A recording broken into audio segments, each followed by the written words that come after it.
1947 से लेकर पहली बार हिंदुस्तान में जो है एक एसटी वुमन जो है वो भारत की प्रेसिडेंट बन चुकी हैं। और इसी सब पे बात करने के लिए मेरे साथ मौजूद हैं भाजपा के जनरल सेक्रेटरी जो एसटी मोर्चा के हैं जम्मू कश्मीर में, रोशन चौधरी। चौधरी जी, खैर मकदम आपका। जी, आपका भी बहुत बहुत खैर मकदम है। आज बहुत गर्व का दिन है, खुशी का दिन है, मसरत का दिन है कि हमारे देश की तारीख में पहली बार हम ट्राइबल्स को मौका मिला है। और देश के एक बहुत बड़ी जो पोस्ट है, जो इस वक्त सदर हिंद के पोस्ट पे हमारी जो मुर्मू साहिबा हैं, ट्राइबल लेडीज़ हैं, जो उनको बिठाया गया है, वो कल विजय हुई हैं, उनको बहुत बड़ी जीत हुई है। और ये उसको नरेंद्र भाई मोदी का, मैं पूरी भारतीय जनता पार्टी की आला क़यादत का मैं शुक्रिया अदा करता हूँ, एनडीए सरकार का मैं शुक्रिया अदा करता हूँ कि जिन्होंने उसको नॉमिनेट किया और उसने कल भारी मात्रा से इलेक्शन जीत कर वो भारत की 15वीं सदर बनी। और वो ट्राइबल लेडी है। मैं बहुत अपनी कम्युनिटी की तरफ से, पूरी जम्मू कश्मीर में जितने भी हमारे ट्राइबल लोग हैं, मैं उनकी तरफ से और अपनी तरफ से पूरे हिंदुस्तान की जो क़यादत है, सारे लोगों को जिन्होंने इसको प्रेसिडेंट बनाने में वोट दिया या इसका नॉमिनेशन किया, उन सारे लोगों का मैं धन्यवाद करता हूं, मैं उनको मुबारकबाद देता हूं, मैं उनका शुक्रिया अदा करता हूं। प्रेसिडेंट जो है ट्राइबल की एक लड़ी बनी, एक वुमन बनी, इसमें कोई शक नहीं। मगर कश्मीर घाटी के आपने रोशन जी 6 दिनों से तस्वीरें देखी, तस्वीरें बदलती जा रही हैं। हमारे जो फाइनेंस सेक्रेटरी असिस्टेंट है वो एहतजाज पे है, जो एसआई के बच्चे हैं वो एहतजाज पे है। तो आखिर तक कब तक, क्योंकि भाजपा का एक नारा था बेटी बचाओ बेटी पढ़ाओ। अब उन्होंने वहां पे स्लोगन दी बेटी बचाओ बेटी पढ़ाओ, बेटी को रोड पे लाओ।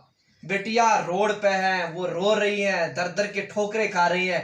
मगर आपको हमने देखा, क्योंकि आप हमेशा लोगों के बीच बैठते हैं, इसमें कोई शक नहीं है, मगर आप प्रेस कॉलोनी श्रीनगर में उनके साथ नजर क्यों नहीं आ रहे हो? आप उनके हक में एक बात क्यों नहीं कर रहे हो ताकि उनके हौसले बुलंद हो? देखो, जहाँ तक युवाओं के जो जायज़ मसाइल हैं, हम उनके साथ खड़े हैं, जम्मू कश्मीर के युवाओं के साथ। यहाँ का युवा है तो देश है, क्योंकि पूरे भारत में जब युवा होंगे, युवा मजबूत होगा तो हमारा देश मजबूत होगा। हम नहीं चाहते कि वो किसी वजह से सड़कों पे आए, लेकिन जहाँ जहाँ पे अगर कहीं पे गलत हुआ है, जिस तरह एसआई में आपने देखा कितना घपला हुआ, जो हमारे काबिल तरीन बच्चे थे जिन्होंने मेहनत की थी, वहाँ उनको ड्रॉप किया गया। और उसके साथ साथ जो वहाँ पे उसमें चोरी हुई, धांधलियाँ हुई, उस पर जो इन्वेस्टिगेशन हो रही है, हम उसका खैर मकदम करते हैं।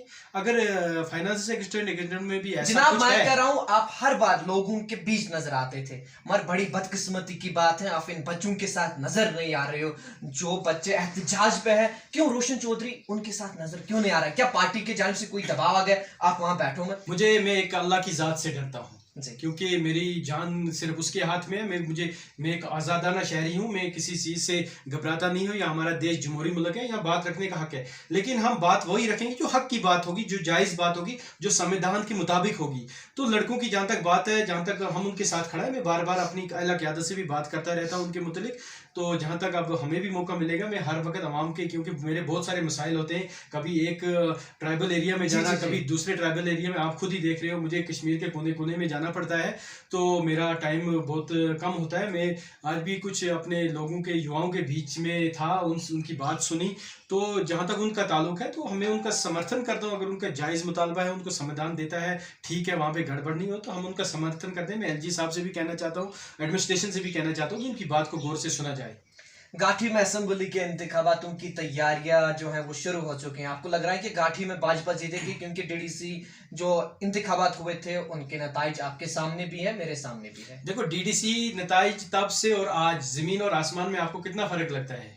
कितना फर्क है, बताओ ना जी? फर्क तो कुछ नहीं है, जमीन और आसमान में कुछ फर्क नहीं है। तब जाके भी हमारे बच्चे एहतजाज पे थे, आज भी है। नहीं, मैं आपको पहले मैं नहीं बच्चों, मैं पहले बोल रहा हूँ आपको जमीन और आसमान में। तो जमीन और आसमान से इलेक्शन नहीं लड़ना है ना, आपको तो ग्राउंड पे इलेक्शन लड़ना है, लोगों के बीच इलेक्शन लड़ना है। आप मेरे सवाल का जवाब, तो जमीन और आसमान में इसमें कभी फर्क नहीं आता है ना। तो इसी तरह तब डीडीसी के इलेक्शन में और आज के इलेक्शन में फर्क है। आज लोगों का झुकाव है भारतीय जनता पार्टी की तरफ। युवा लोग आते हैं, जिनको कल तक ये नेशनल कॉन्फ्रेंस वाले, पीडीपी वाले, कांग्रेस अगर युवा आते हैं फिर वो रोडों पे क्यों? सुनो पहले मेरी बात सुनो पहले। आप देखो, जो पार्टी इनको कल तक पत्थर मारने पे मजबूर करती थी, इनको एहतजाज करने पे मजबूर करती, वो युवा आज भारतीय जनता पार्टी के साथ जुड़ रहा है। मैं आपको अपना मोबाइल दिखाऊंगा, अभी आप देखो। मगर वही युवा रोड पे है, वही युवा। मैं देखो, इस वक्त यहाँ पे बाबू राज है, जो सरकारी राज है, वहां पे कोई हमारी चुनी हुई सरकार नहीं है।